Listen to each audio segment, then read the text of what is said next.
బీజేపీతో పొత్తు వల్ల టీడీపీకి అదనంగా ఒరిగిందేమీ లేదన్నారు ముఖ్యమంత్రి చంద్రబాబు నాయుడు.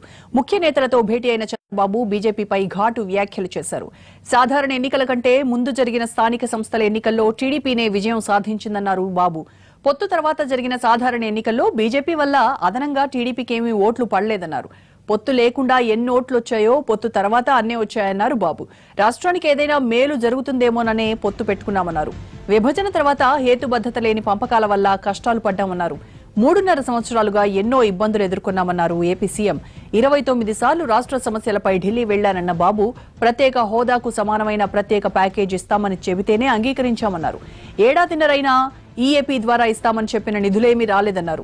మొన్నటి బడ్జెట్లో ఎక్కడా ఏపీ పేరు ప్రస్తావించకపోవడంపై చంద్రబాబు అసంతృప్తి వ్యక్తం చేశారు. 3 రోజుల నుంచి రాష్ట్రానికి జరిగిన అన్యాయంపై అడుగుతూ వచ్చానని, అయినా లాభం లేకపోయిందన్నారు.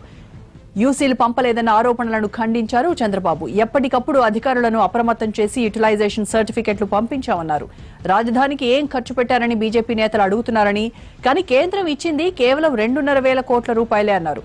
రాజధాని రైతులు 40,000 కోట్ల రూపాయల విలువైన భూములు ఇచ్చారన్నారు సీఎం. కేంద్రం వైఖరి చూస్తుంటే రాష్ట్రానికి సాయం చేయాల్సింది పోయి ఎదురుదాడికి దిగుతున్నట్టుగా ఉందని అభిప్రాయపడ్డారు చంద్రబాబు.